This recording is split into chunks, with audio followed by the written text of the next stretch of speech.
Let's talk about Trump's new 50-year mortgage idea. Because on the surface, it sounds like it's helping families afford homes again. But here's the truth. A 50-year mortgage isn't designed to help you buy a home. It's actually designed to keep you paying the bank forever. And if you're still living in the US or the UK or Western Europe right now, and you're watching your purchasing power just completely disappear, then you really need to understand what all of this means.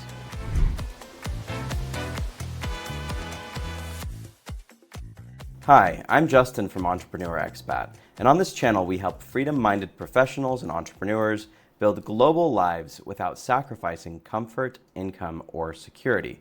If that's something you're interested in learning more about, then make sure to hit that subscribe button and hit that notification bell too, so that you don't miss a single video. We're coming out with new content here on YouTube and on our podcast every single week, so make sure you follow us and subscribe to us on Apple Podcasts or on Spotify if you haven't already. Make sure you hit that notification bell and give this video a like. It really helps us out a lot. You're definitely going to want to check out our resources below. We've got both free resources for you on moving abroad, if that's something that you're interested in, as well as building a location-independent business. So make sure you check those out in the description. In this video, we're going to cover what's not just politics.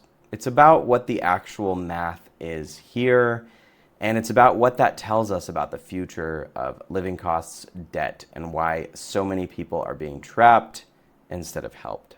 So let's dive into what this 50-year mortgage actually is.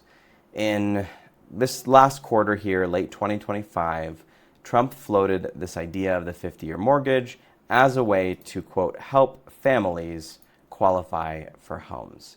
But extending the term of a mortgage does not somehow automatically make the homes cheaper. It just lowers the monthly payment. It's not like the government is somehow magically reducing prices. Banks love this because it's massively increasing the total interest paid, which we're going to show you the math of in a second.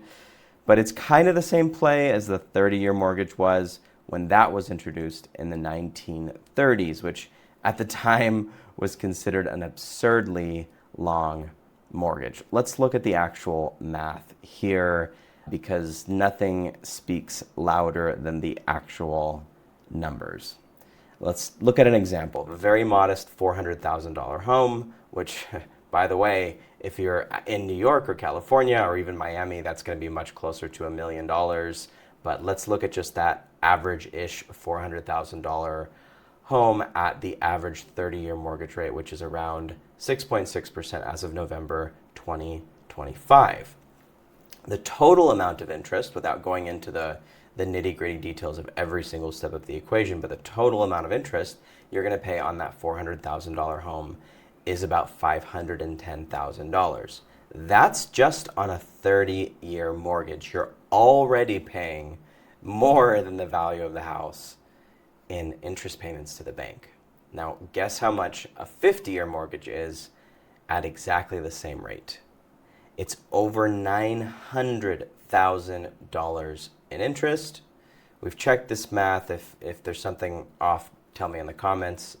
But it's not looking great, right? If I'm missing something, let me know. But it's not looking good from what we can see here. The banks are just going to be making nearly double the money from the same house, and that's assuming that the interest rate stays the same. I don't think the interest rate is going to stay the same, frankly, because the banks are going to be taking more of a risk, at least in their eyes, because, hey, we're giving you decades more to pay this thing off, so it's probably going to be at a higher interest rate. The system really doesn't solve anything about housing affordability. It simply spreads the pain out over more decades so that people just don't notice. The result, at the end of the day, new buyers become permanent debt serfs instead of actual homeowners. 50 years, guys, come on. I mean, you're probably not going to live to see the end of this mortgage, depending on how old you are and how much crap they keep putting in the food in the United States. So what's the hidden agenda here? Well, I think personally it's that they want the prices to go even higher. Obviously, there's some other political reasons, like we want you to think that we really care about you and that we're trying to do something to fix the problem. I don't think that's even remotely true. I don't trust any of these politicians. It doesn't matter if it's red or blue or black or orange or whoever in the White House. They are all lying to us. They are all scamming us. If you can't see that, please, please, please wake up. So here's the deal here, really, guys, right? If the buyer can, quote, afford less per month, then they're going to bid more. And that in turn is going to increase home prices even more than they've been going up now. You saw this when, for example, they were doing like simulations and talking about how when Kamala was going to give people it's like a $25,000 check or something to buy their first home. Guess what? All of the real estate people were saying, well, okay, great. Now the home prices are going to go up by at least $25,000, if not more. And the builders are going to inflate their prices because they know that people are willing to spend more money. In exactly the same way, this 50-year mortgage is going to artificially prop up an already broken market. It simply keeps young people locked into the system and into all the games that these politicians and bankers play, instead of threatening the system and protesting by either renting, moving, or opting out of the system. Like I said earlier, it solves a political problem, really. Unhappy, priced out voters. But economically, it really just digs the hole even deeper. And this is a major generational trap because a 50-year mortgage means that many people will never actually pay off their home during their working life. You're literally committing your entire career's future earnings for a house. And it's just doing more to normalize this idea that debt is a lifelong and inescapable thing. You could even end up passing debt to your children as part of the probate instead of actually passing them a paid off house. This is really sad. It really, really, really saddens me that things are going in this direction. It's really shifting the meaning of owning a home from independence to lifelong servitude. You're just going to be paying this bank forever and ever and ever. Now let's talk about why this push is actually happening now. Well, of course, as we all know, this housing affordability crisis absolutely is real. The baby boomers are holding most of the housing stock. Also add this in that not just the baby boomers, but companies like BlackRock are systematically buying up all of these single family homes and playing monopoly with them. So prices are going up even more because of that. This is obviously not helping at all. And now younger generations are getting priced out due to inflation and wages just not keeping up.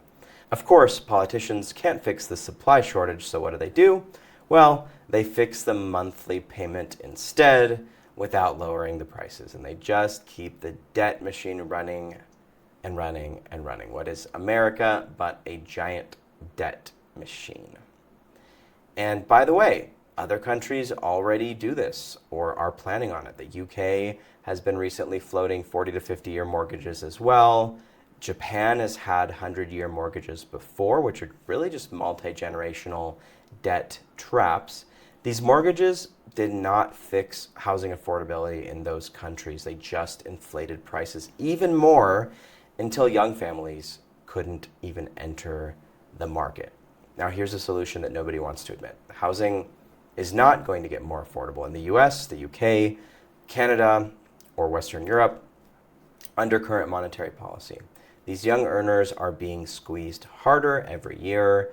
Wages versus inflation versus debt. It's really coming at them from all angles. The real solution, if you're an entrepreneur expat or aspiring expat watching this, as you may have guessed, is move somewhere that you can actually buy a home debt-free or with a small mortgage.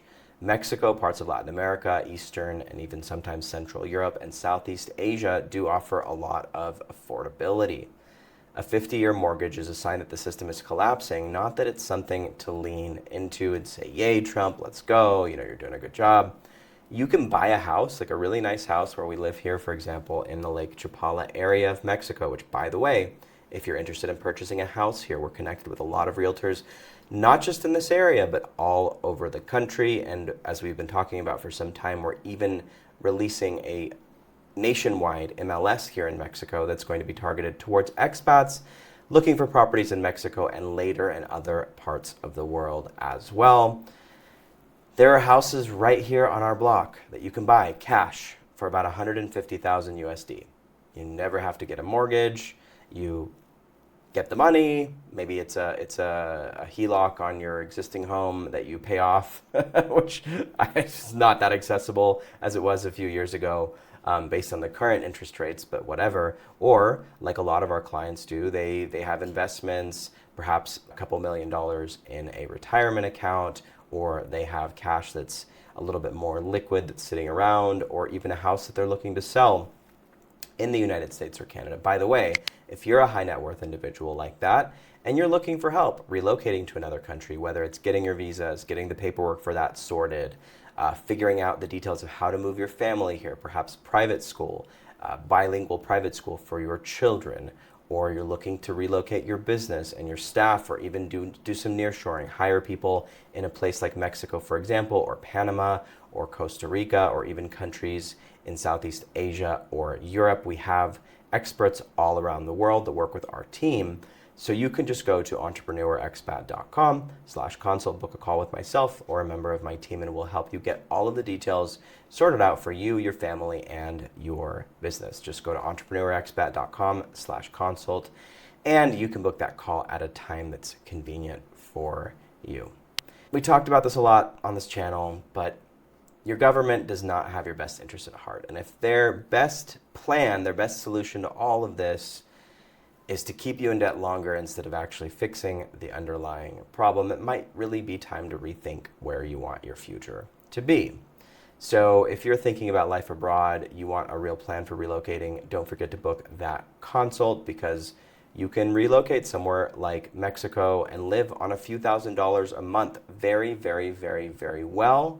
The same type of lifestyle that you might be paying $10,000 or $15,000 or $20,000 or more a month for in the United States or Canada. entrepreneurexpat.com/consult, and also check out all of the free goodies in the description of this video. Like and subscribe for more, and we'll see you again on the next one.